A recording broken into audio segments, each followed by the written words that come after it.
analisis data deret waktu tersebut nanti ada beberapa pendekatan yang digunakan terkait dengan bagaimana analisis itu nanti dilakukan. Nah, pendekatan yang kita gunakan terkait dengan materi ini yaitu model klasik. Di mana model klasik ini ada 4 ya. Ada 4 pendekatan. Yang pertama yaitu melalui analisis tren. Kemudian yang kedua siklis. Lalu yang berikutnya adalah musiman. Dan yang terakhir adalah residu.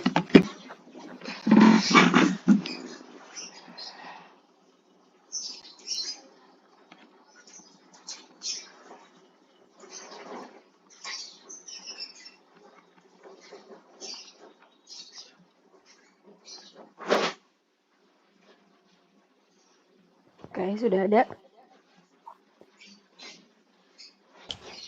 Ada Ibu.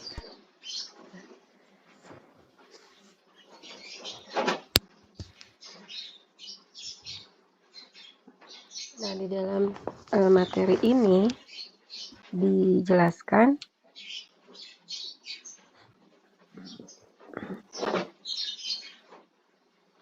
dengan sebutan analisis data deret waktu. Istilah yang digunakan adalah istilah time series analysis ya. Nah, time series tadi yang sudah saya singgung bahwa dalam analisis ini kita menggunakan variabel waktu. Kemudian data deret waktu. Ada istilah data deret waktu. Nah, di sini data deret waktu menjadi satu bahan, satu sumber informasi yang mana diperoleh dari hasil observasi yang dilakukan sebelumnya. Nah, jadi data yang dikumpulkan melalui pengamatan atau kita mendapatkan secara langsung dari lapangan, kita kumpulkan, lalu kita olah seperti biasa menjadi satu penyajian yang tentu mudah dipahami, mudah dibaca, misalkan dalam bentuk tabel, kemudian dibatasi oleh waktu tertentu. Nah, ini yang tentunya kita sebut sebagai data deret waktu. Nah, jadi disusun berdasarkan kronologisnya. Nah, data deret waktu ini jumlahnya atau periode waktunya itu sendiri pastinya banyak ya. Bisa 1 tahun, 2 tahun, malah mungkin lebih daripada itu.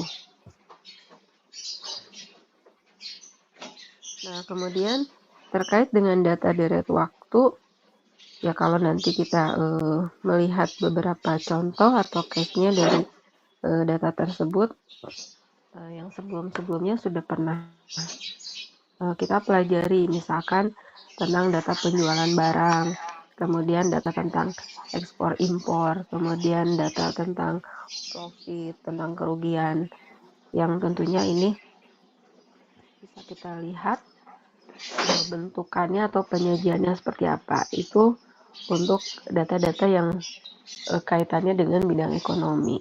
Bidang-bidang yang lainnya juga itu tentunya disesuaikan dengan kajiannya. Misalkan di bidang fisika itu ada data tentang curah hujan, kemudian data tentang suhu udara dan lain sebagainya ya. Kemudian untuk bidang medis misalkan, ini kita coba mengumpulkan data tentang denyut nadi, data tentang detak jantung dan lain sebagainya. Nah, dari data yang kita kumpulkan per periodenya dikumpulkan dalam 1 tahun misalkan per bulan, berarti kita punya data 12 bulan. Kalau kita mengumpulkan datanya per tahun, kemudian kita kumpulkan dalam kurun 10 tahun, 20 tahun. Nah, di situ kita coba mengevaluasi apa yang bisa kita simpulkan. Nah, dengan menggunakan salah satu pendekatan dari analisis data deret itu, kita akan bisa mengetahui itu. Nah, alatnya yang digunakan di sini tadi yang sudah saya singgung, bahwa nanti ada pendekatan secara tren, ada pendekatan secara siklis, ada pendekatan secara musiman, dan ada pendekatan secara residu. Nanti kita bahas satu-satu. Nah, analisis yang diberikan terkait dengan model klasik ini, yaitu analisisnya berupa deskriptif. Jadi, memberikan gambaran. Nah, tentu dari ada, model ini tidak berdasarkan.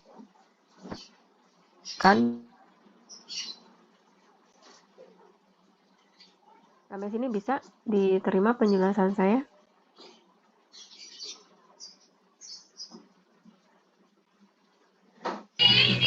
Bisa, Ibu. Nah, kemudian kalau kita bicara tadi model klasik ya, model klasik yang digunakan sebagai pendekatan untuk menganalisis data deret waktu. Nah, di sini data deret waktu ini bisa dicatat, bisa dikumpulkan karena atau dipengaruhi oleh beberapa faktor. Yang pertama adalah bencana alam. Yang kedua adalah manusia. Yang ketiga adalah selera konsumen. Lalu keadaan musim, juga kebiasaan. Nah, faktor-faktor itu akan sangat berpengaruh pada saat data itu kita kumpulkan. Jadi pada situasi di mana terjadi satu kondisi alam yang tidak terduga terjadinya, seperti bencana alam,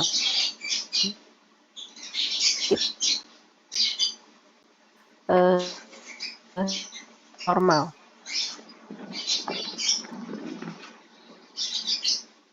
Kemudian yang kedua, tentunya bisa mempengaruhi perilaku manusia dalam membeli barang,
di Indonesia ada dua musim. Nah, musim hujan, musim kemarau, tentu ini memberikan situasi yang memang berbeda. Berbedanya bagaimana? Nah, kalau kita ambil contoh sekarang lagi musim hujan. Nah, kita melihat kalau musim hujan dalam kegiatan perekonomian ya yang sering banyak diamati atau dalam kegiatan lainnya, ini pasti ada dampaknya, akan berpengaruh. Musim hujan, kita melihat banyak orang yang jualan payung misalkan. Kebutuhan untuk benda itu meningkat. Kebutuhan orang untuk sesuatu yang dibutuhkan di musim hujan atau di musim dingin itu akan berubah. Nah, itu hanya contoh kecil ya. Lalu kebiasaan.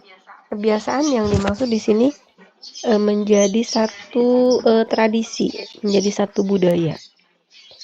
Dan ini akan mempengaruhi pada kondisi data tertentu.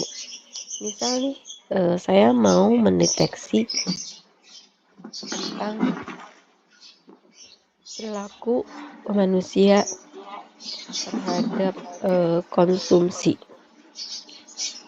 di masa menjelang tahun baru.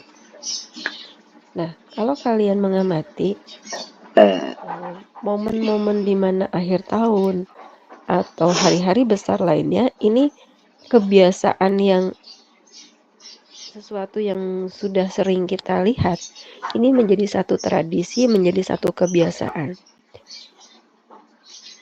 Nah, situasi itu ini akan menjadi satu dampak, satu faktor yang dapat mempengaruhi.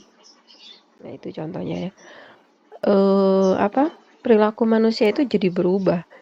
Yang tidak ada tuh menjadi ada gitu. Yang sedikit jadi meningkat. Itu memang faktanya. Setiap tahun itu pasti berubah. Berubahnya cenderungannya semakin banyak jumlah penduduk, itu pasti akan semakin bertambah. Nah, itu hal-hal yang tentunya nanti bisa mempengaruhi terhadap kondisi data dari analisis data deret waktu.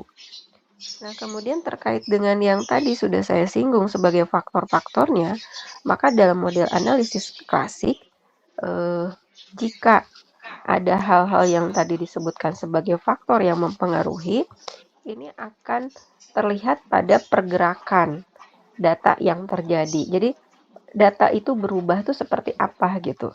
Nah, di model analisis klasik, maka data yang disebabkan oleh faktor-faktor tadi itu bisa kita lihat melalui gerakan yang pertama yang disebut dengan tren tadi.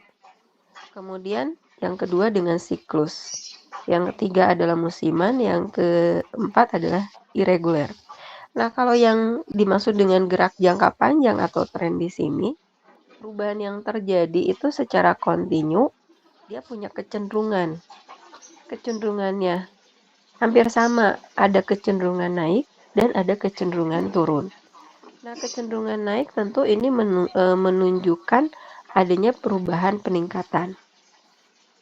Jadi dalam kurun waktu tertentu, kita bisa mendapatkan sebuah gambaran bahwa dalam 10 tahun itu ternyata jumlah pendapatan, misalnya contoh ini. Misal pendapatan perusahaan itu ternyata naik. Naiknya berapa persen nih gitu. Kalau turunnya berapa persen. Nah, seperti itu. Jadi ada kesinambungan, ada unsur kontinuitas ya. Kemudian gerak siklis.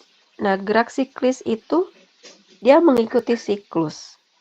Maka pergerakan yang terjadi, perubahan yang terjadi ini dari siklus itu dia lebih teratur. Dan ada indikasi, ada unsur musiman itu menjadi siklus. Namun di dalam gerak musiman itu sendiri, ini dia lebih fokus juga nanti dibahas ya. Nah, hanya yang menunjukkan gerakan siklus ini, yaitu lebih teratur perubahannya. Jadi situasi perusahaan pasti pernah mengalami situasi untung, situasi rugi, atau tidak untung, tidak rugi gitu. Nah, tapi perubahan itu terjadi ya secara teratur. Kemudian yang ketiga gerak musiman. Nah, gerak musiman tadi disinggung ada faktor dari situasi yang dilihat dari kebiasaan. Kemudian musiman itu sendiri karena ada tradisi, ada budaya sehingga menjadi indikator di situ. Lalu yang keempat adalah gerak irregular. Nah, gerak irregular atau residu ini dia punya gerakan tidak teratur. Nah, tidak teratur ini menjadi indikator perubahan yang terjadi tidak jelas gitu. Artinya bahwa kalau gerakan ini tidak teratur karena kejadiannya yang memang sifatnya tiba-tiba. Contohnya apa? Gempa, bencana alam, mogok kerja. Nah, situasi-situasi seperti itu yang mempengaruhi terhadap data sehingga dia punya gerakannya yang tidak teratur. Kita tidak tahu, oh ternyata kemarin terjadi gempa. Apa dampaknya terjadi gempa? Oh iya, secara ekonomi kalau terjadi gempa di wilayah tertentu itu akan berpengaruh gitu. Masyarakatnya mungkin dia tidak bisa melakukan aktivitas perekonomian, boro-boro berdagang gitu ya. Dengan kejadian yang sifatnya alami tadi, dia harus membangun kehancuran yang dialami. Nah, seperti itu. Nah, di sini ada beberapa penjelasan ya, terkait dengan tren, terkait dengan siklis, terkait dengan musiman dan irregular. Nah, di sini kalau yang irregular, perang juga itu masuk ya sebagai gerakan yang tidak teratur atau terjadinya tiba-tiba, kerusuhan dan lain sebagainya.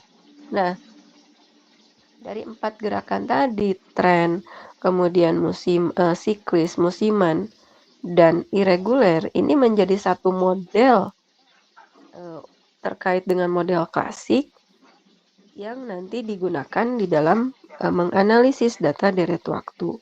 Nah, model klasik ini model klasik diformulakan dalam satu formula yang mana bahwa model klasik itu Y sama dengan T dikali S dikali M dikali R. T-nya adalah tren, S-nya adalah siklis, M-nya adalah musiman, kemudian R-nya adalah residu. Ya. Nah, di dalam pembahasan ini nanti dari 4 pendekatan yang hanya akan saya bahas adalah yang analisis tren. Kenapa analisis tren yang saya ambil? Karena sampai hari ini pendekatan dengan teknik analisis tren itu yang digunakan. Bukan berarti yang lain tidak. Jadi kalau yang residu ya itu kan sifatnya tidak teratur ya. Tentu di saat kejadian itu terjadi, kita bisa menggunakan pendekatan itu. Tapi kalau yang tren dalam situasi apapun sebetulnya analisis ini, pendekatan ini bisa digunakan. Nah, tadi gerakan yang sudah saya singgung, tren, siklis dan lain sebagainya, kalau kita gambarkan dalam grafik, maka gerakan tren ini bisa kita lihat di sini. Kalau kita melihatnya dari kiri bawah ke kanan atas arahnya, maka kita bisa menyebutkan ini adalah tren naik. Ya. Sedangkan kita melihat dari sisi kiri atas ke kanan bawah, maka kita bisa menunjukkan bahwa ini adalah tren turun. Ya. Nah, ini ada garis yang nampak seperti gelombang. Nah, di situ kan ada lengkungan atas, terus lengkung yang bawah, atas lagi, bawah lagi, dan sebagainya. Nah, itu gerakan yang disebut dengan siklis ya. Siklis di sini tadi saat dia dalam kondisi untung, dia posisinya si gelombangnya itu ada di atas garis. Kemudian kalau di bawah, dia rugi. Misalkan untung lagi, rugi lagi. Ya. Nah, seperti itu gambaran siklis. Untuk musiman tidak saya gambarkan di sini ya. Tidak ada gambarnya. Tapi memang ada. Nah, jadi untuk pembahasan di sini tadi yang sudah saya sebutkan, dominan saya hanya akan membahas untuk pendekatan trennya saja. Oke, sampai sini ada yang mau ditanyakan? Sebelum saya melanjutkan bagaimana nanti kita menggunakan analisis tren ini. Bisa dipahami? Bisa, Ibu. Oke. Saya lanjutkan. Nah, sekarang yang penting di sini bagaimana kita menggunakan teknik tersebut, analisis tren ini. Tentu tahapannya di sini kita harus mengetahui dulu langkah-langkahnya seperti apa. Nah, untuk menentukan trennya, apakah nanti tren itu naik atau turun, maka langkah awal di sini yang harus kita pahami bahwa di sini ada dua teknik yang digunakan untuk menganalisis secara tren. Nah, dua cara di sini ada cara setengah rata-rata dan ada cara coding. Nah, sebelum kedua cara atau dua teknik tersebut, maka yang perlu diketahui terlebih dahulu bahwa untuk mencari nilai tren, kita harus mengetahui persamaannya terlebih dahulu. Nah, persamaan tren ini kita gambarkan dalam sebuah formula rumus ya. Yang mana di sini dirumuskan persamaan tren itu adalah A ditambah B kali T. Nah, A dan B-nya ini adalah nilai yang ditentukan dari model. Sedangkan T di sini adalah waktu. Dan Y, T-nya sendiri adalah nilai tren.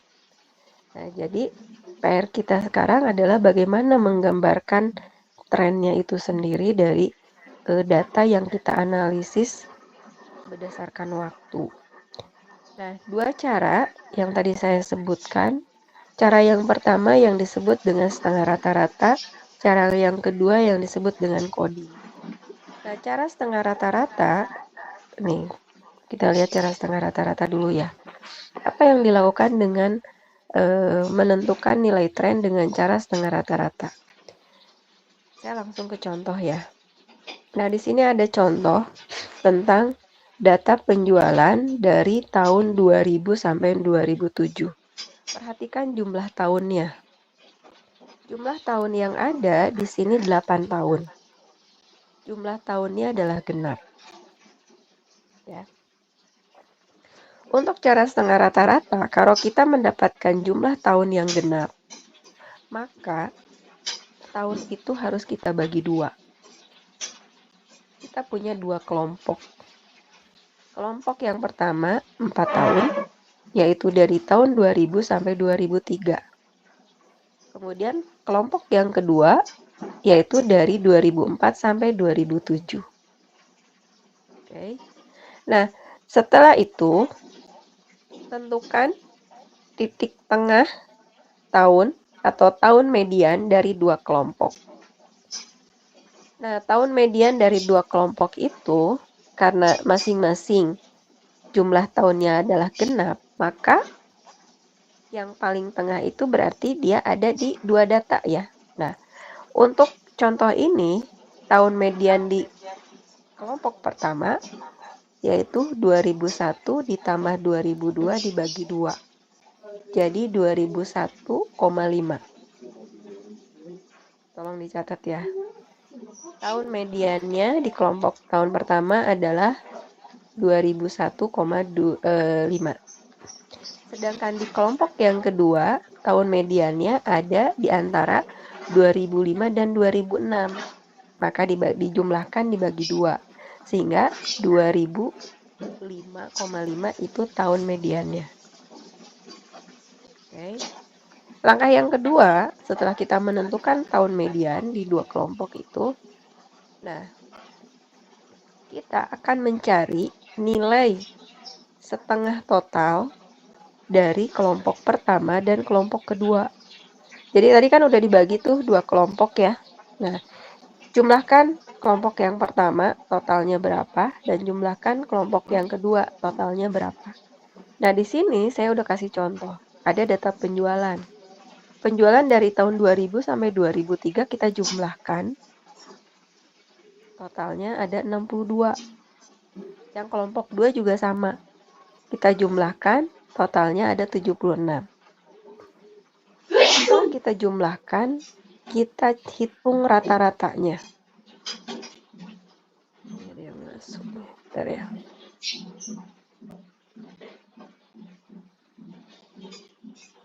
Nah, setelah didapat nilai total setengahnya itu, kita hitung nilai rata-ratanya, setengah rata-rata. Dibagi 4, karena memang ada 4 tahun ya. Kelompok pertama dibagi 4, kelompok kedua dibagi 4. Nilainya sudah kita dapatkan. 15,5 dengan 19.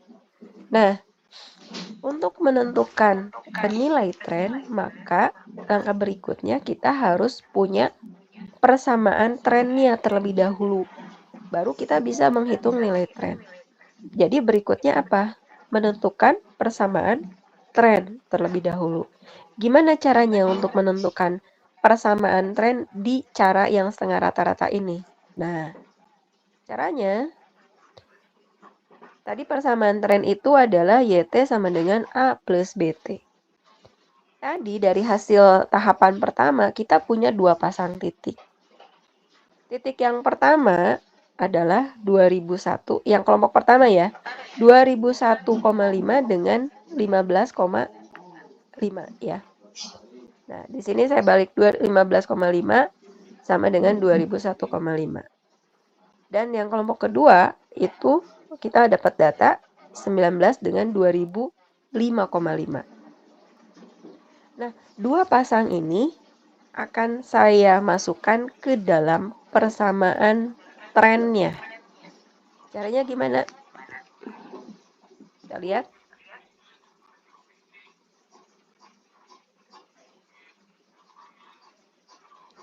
Kita lihat. Masukkan titik-titik yang tadi ya, pasangan angka yang tadi. 15,5 masukkan ke dalam YT. YT-nya ganti dengan angka 15,5. Kemudian T-nya kita ganti dengan angka 2001,5. Jadi kita punya persamaan 15,5 sama dengan A ditambah B kali 2001,5. Itu persamaan pertama. Yang kedua, kita masukkan ke dalam persamaan tren juga. Jadi kita punya 2 persamaan tren. Persamaan 1 dan persamaan 2. Sampai sini bisa diikuti penjelasannya? Ini harus benar-benar ngerti deh nanti. Kalau nggak ngerti bisa ditanyakan sekarang. Sampai tahap ini ngerti?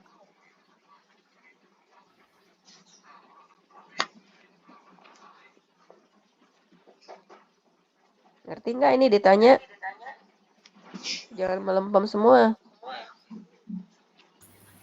Kurang, Bu. Gimana yang kurangnya? Perhatikan baik-baik nih di sini. Nanti kalau ujian nggak bisa lagi. Yang mana yang kurang ngertinya?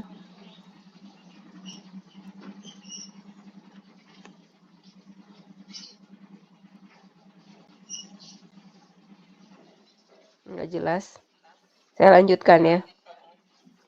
Dari 2 persamaan itu, nah, kita akan mendapatkan nilai A dan B-nya. Jadi dari persamaan ini, nah, 1 dan 2, kita cari nilai A dan B. Jadi dari 2 persamaan itu, kita akan mendapatkan nilai A dan B. Caranya gimana? Kalian pernah mendapatkan belajar matematika dengan cara yang seperti ini. Mencari nilai A dan B dalam sebuah persamaan. Ini kan persamaan namanya ya.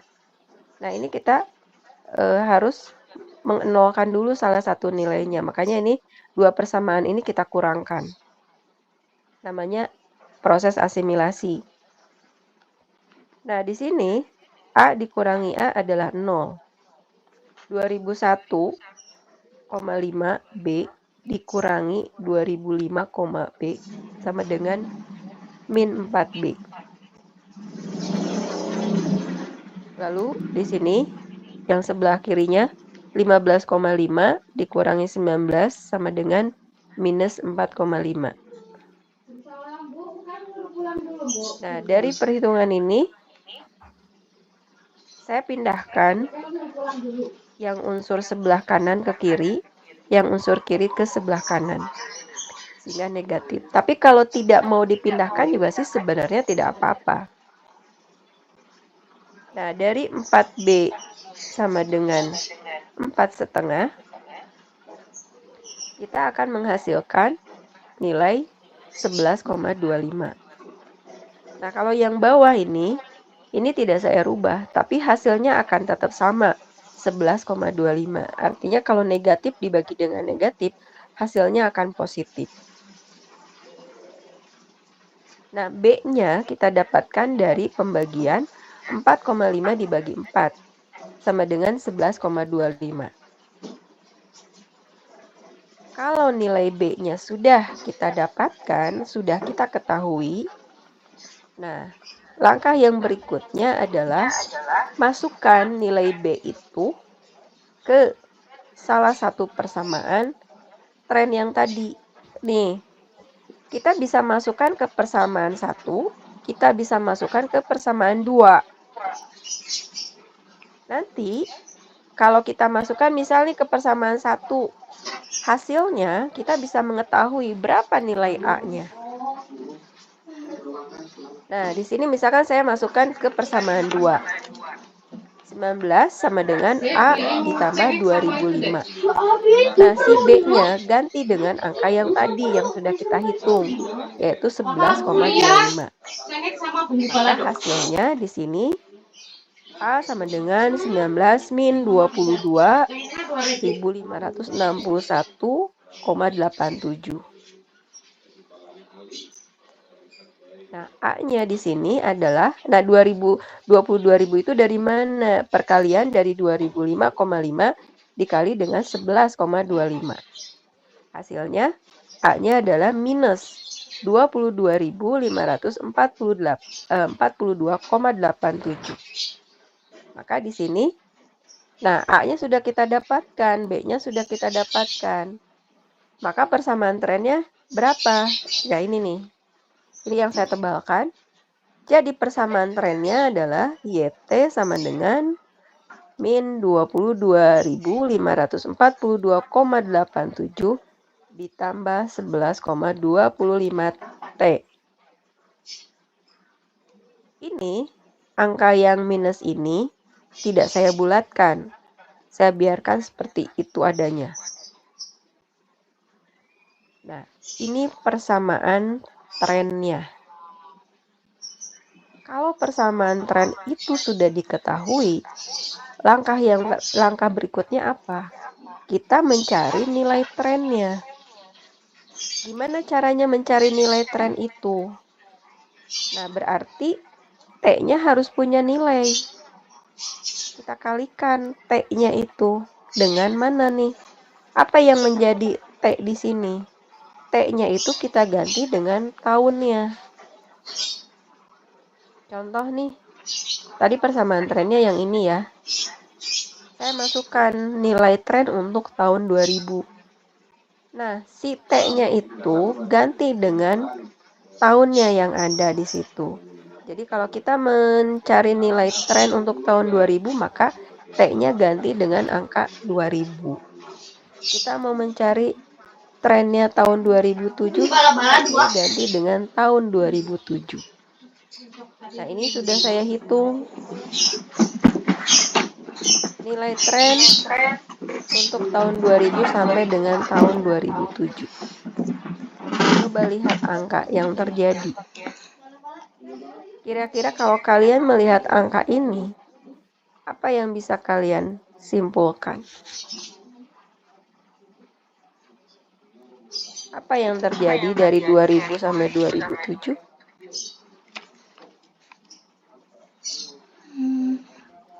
Silakan.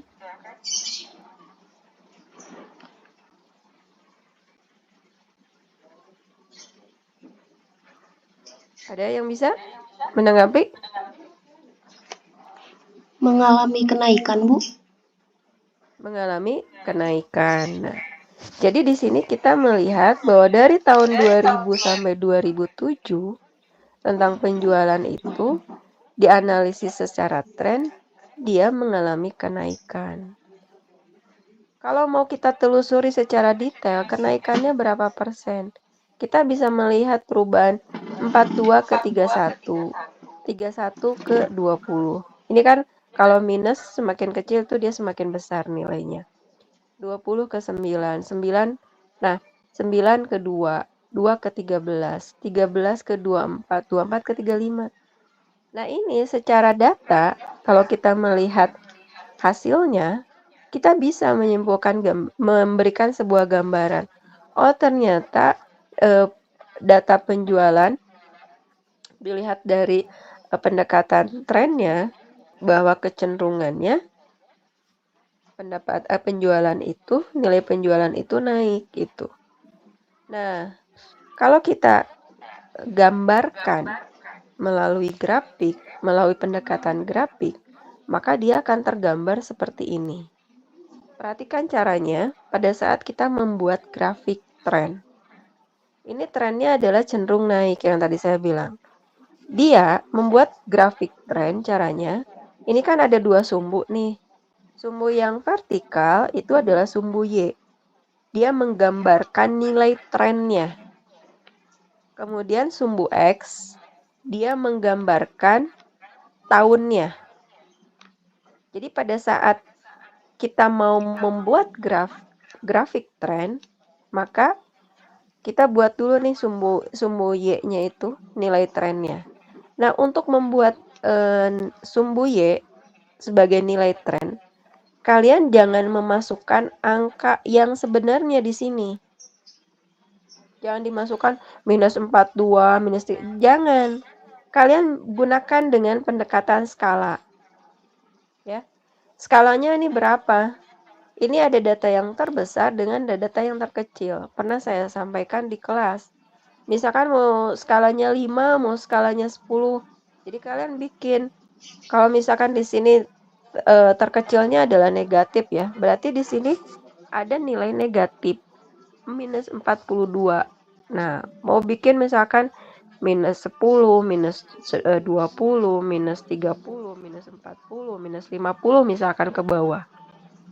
Ini skala 10. Atau mau bikinnya skala 20 silahkan.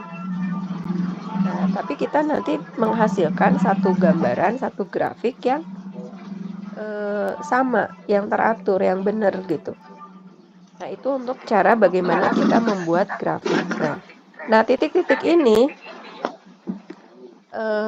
nah di sini sumbu X-nya adalah tahun kan. Nah, nanti dipetakan, ini terjadi garis yang seperti ini menghubungkan antara titik nilai tren dengan titik tahunnya. Jadi, harus sesuai, harus seimbang. 0 tahun, misalkan tahun 2000, dia ada di pasangan titik berapa? Minus 42,87. Tahun 2001 pasangannya dengan minus 31,62 dan seterusnya. Sehingga kita bisa menggambarkan, menghasilkan grafik yang seperti ini. Oke, itu cara yang pertama. Sebelum saya lanjutkan ke cara yang kedua, ada yang kurang memahami, tolong sampaikan di mana tidak pahamnya.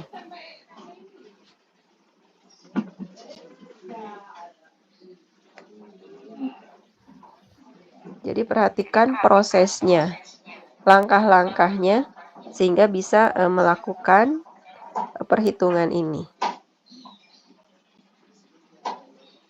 Ada?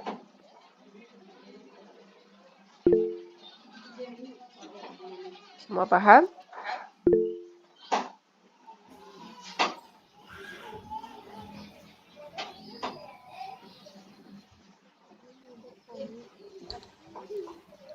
Diam tandanya paham ya. Oke. Yang kedua. Cara yang kedua adalah cara kuadrat kecil. Nah, di cara yang kedua, yaitu kuadrat kecil, ini memang berbeda. Indikatornya dari cara yang kedua ini kita menggunakan coding. Kalau tadi di cara yang setengah rata-rata kita membagi kelompok tahun.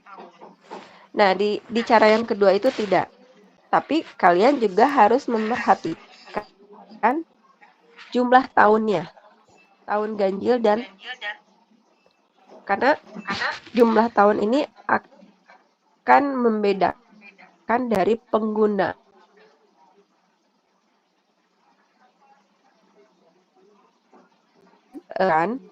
menjadi bilangan tahunnya.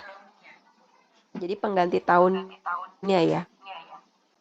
Nah, kenapa harus diperhatikan jumlah tahunnya? Karena nanti penggunaan codingnya berbeda untuk tahun yang ganjil dan untuk tahun yang genap. Nah, di sini di cara coding, cara yang kedua, untuk menentukan persamaan trennya, untuk menentukan nilai A dan B-nya, itu sudah ada formulanya. Jadi tidak seperti dengan yang cara pertama, kita harus menentukan persamaan trennya terlebih dahulu. Nah, kalau yang cara kedua ini tidak. Jadi kita mencari nilai A-nya, nilai B-nya dengan rumus, terus tinggal kita tentukan, kita dapatkan persamaan trennya. Nah, di sini nilai A-nya diketahui dari rumus sigma YI dibagi N. Kemudian B-nya sigma TI dikali YI dibagi sigma TI kuadrat. Nah, YI adalah nilai atau data pada tahun yang diketahui. N banyaknya tahun, TI adalah coding tahun. Nah, tadi yang saya sebutkan bahwa untuk coding itu sendiri akan dibedakan untuk tahun yang ganjil dan untuk tahun yang genap. Nah, kalau untuk tahun yang ganjil, nanti bilangan-bilangan yang dikonversi ke codingnya itu adalah ini. Dia setiap angkanya dia hanya punya selisih 1. Jadi titik-titik dan seterusnya ya maksudnya. Minus 1, 0, 1, 2. Ini akan dikonversi menjadi coding di tahun ganjil.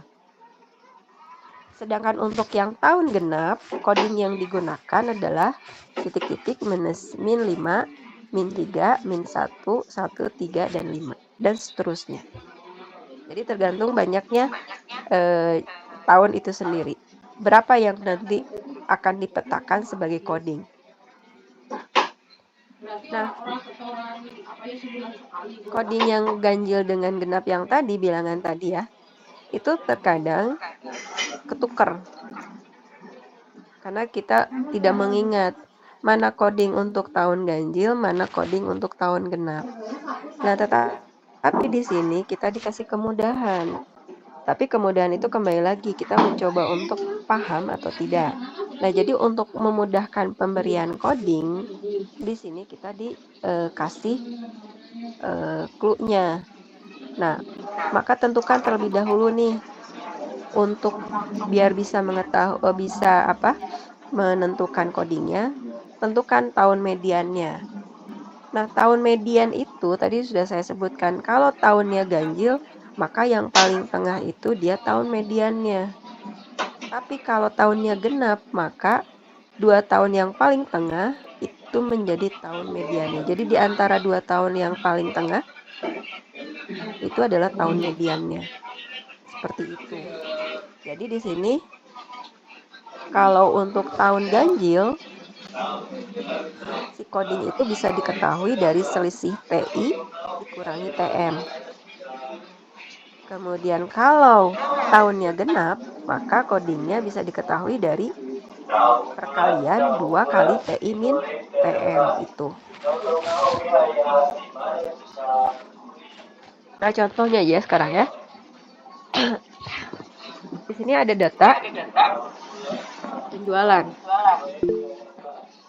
Datanya dari tahun 2000 sampai dengan tahun 2008.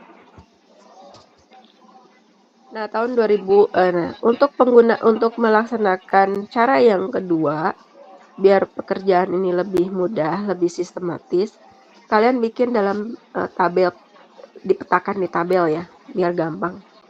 Nah, pertama petakan dulu tahunnya. Nah, di sini tahunnya jumlahnya ganjil apa genap. Kita hitung 1, 2, 3, 4, 5, 6, 7, 8, 9 ya. Tahunnya ganjil. Nah,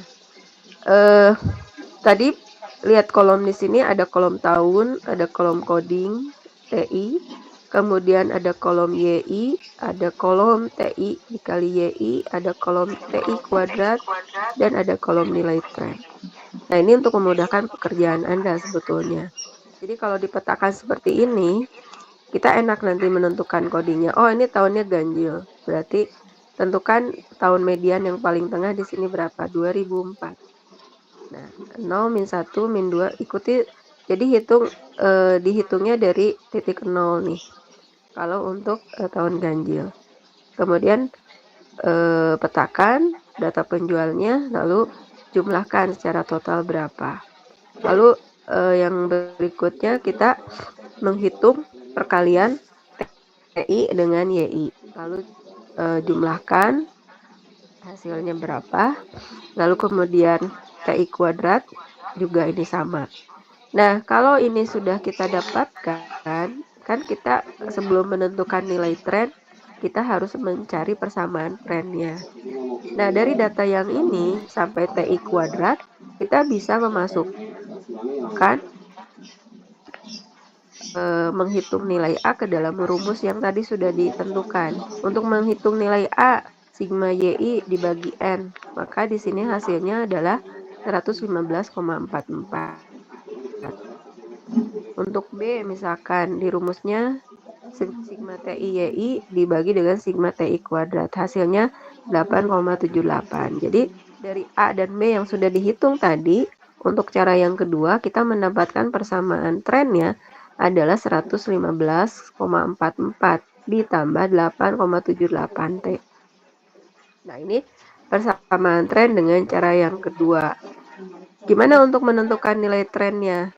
Nah, ini lebih sebenarnya sama saja dengan cara yang pertama. Jadi untuk tren yang 2000 itu si T-nya itu diganti dengan ini. Nah, ini sudah saya hitung. Nah, kalau sudah kita hitung nilai trennya, sama caranya kita gambar lagi grafiknya. Nah, bedanya gambaran grafik yang tadi dengan yang sekarang, kalau yang tadi kan membelah sumbu nih, ada sumbu X, membelah sumbu X dan sumbu Y ya, sumbu X deh ya, karena ada nilai negatifnya. Nah, untuk gambaran yang tren ini, dia trennya ada di atas garis sumbu X. Dia di sini gambarannya. Nah, yang saya maksud dengan skala ini seperti ini. Ini skalanya 50, 50, 100, 150. Nah, ini gambaran untuk tahunnya, sumbu X-nya. Nah, itu. Nah, kalau kita melihat dari angka sama seperti yang tadi, bahwa di sini angkanya kecenderungannya masih naik, meningkat. Jadi untuk analisa di contoh yang kedua ini trennya masih tren naik itu. Itu yang bisa saya sampaikan untuk dua cara. Cara yang pertama tadi setengah rata-rata dan cara yang kedua cara coding. Mangga yang mau bertanya silakan, saya kasih kesempatan.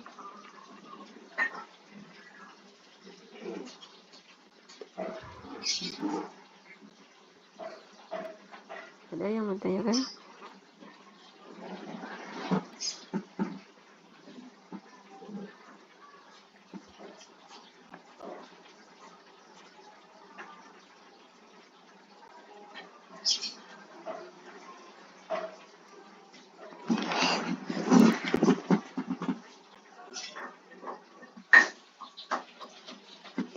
Ibu izin bertanya. Boleh, silakan. Kalau untuk yang cara setengah rata-rata, kalau misal datanya genap, itu gimana, Bu?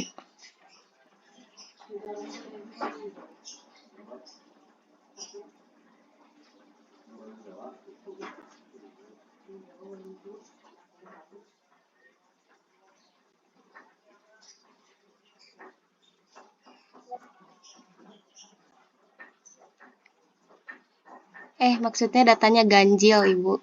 Kalau misalkan datanya ganjil, yang setengah rata-rata.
Wis ngomongin pacaran udah ketemu gue kan dijual ngaring gue kurang Alfamart ini kalau Alfamart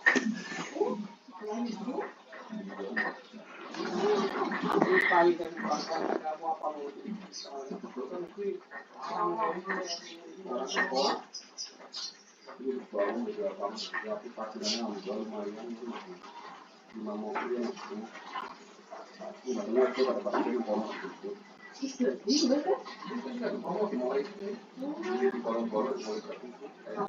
dulu nih ya, oh beli pisang sih ya, dari Rata ya.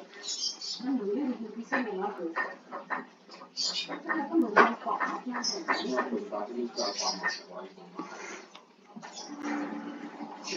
ke Alfamart. Saya ya. Jadi menjelang sendiri ya.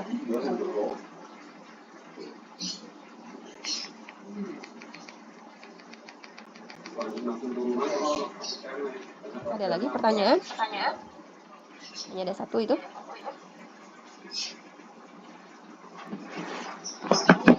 Jadi untuk sekali lagi ya, untuk yang setengah rata-rata itu memang dikhususkan untuk jumlah tahunnya itu genap. Nah, jadi kalaupun misalkan jumlah tahun, tadi kan jumlah tahunnya yang dicontohkan oleh saya itu 8 ya. 8 dibagi 2, 4 tahun ya. Nanti kalau ada kasus baru misalkan jumlah tahun keseluruhannya 10. Pak hitung dengan cara setengah rata-rata berarti saya punya 2 kelompok tahun. Kelompok pertama 5, kelompok yang kedua 5. Itu udah ganjil. Nah, kalau untuk yang cara kedua, cara coding, itu pilihannya bisa ganjil, bisa genap. Jadi tadi siapa yang nanya tuh? Futia, Bu. Futia. Nah, Futia-nya itu tadi. Jadi pada saat untuk yang cara pertama itu memang lebih diarahkan jumlah tahunnya itu genap. Jadi tidak ada kasus yang ganjil kalau untuk cara setengah rata-rata. Tapi ganjilnya itu nanti kalau udah dibagi 2 pasti ada gitu. Yang tadi saya katakan 10. 10 jadi 55 itu kita ketemu dengan ganjil. Caranya sama, tentukan aja titik median, tahun mediannya itu pasti yang paling tengah kan. Kita punya pasangan titik untuk bikin persamaan trennya. Oke, untuk memastikan kalian paham, coba kalian lihat di latihan soal yang tadi. Ada soal, contoh soal di bawah. Saya kasih waktu kalian untuk mengerjakannya. Nah, untuk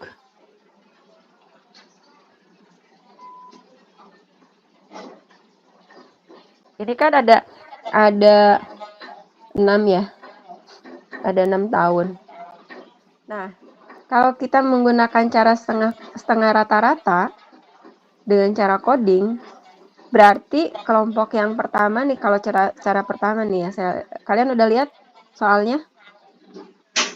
Sudah, Ibu. Nah, kalian perhatikan di situ. Jumlah tahunnya adalah 6. Ya, jumlah tahunnya adalah 6. Nah, dari 6 ini kan kita bagi 2 tuh kalau setengah rata-rata.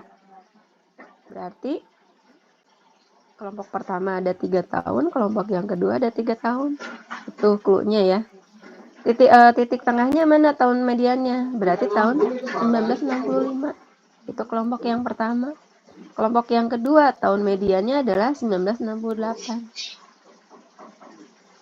Lalu seterusnya nanti kalian cari jumlah totalnya berapa, rata-rata setengah totalnya berapa. Ketemu 2 titik, masukkan ke dalam persamaan tren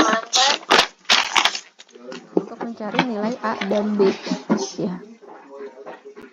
Baru kita menemukan persamaan tren yang utuhnya. Nah, cara yang kedua, cara coding. Ini tahunnya genap. Tentukan code-nya. Karena ini tahunnya genap, berarti berapa nih angka yang akan kita munculkan di sini tahun genap. Nah, bisa? Coba saya minta kalian mengerjakan yang pertama dengan yang kedua. So, kalau yang ini yang untuk yang kedua, coba codingnya mana yang digunakan dari 964 sampai 969, coba peta codingnya tuh apa, angka-angkanya berapa saja. Oke, saya mulai ya. Kita masih ada waktu sambil saya nanti ngabsen, kalian bisa mengerjakan. Saya coba absen dulu pakai admin, coba bisa nggak?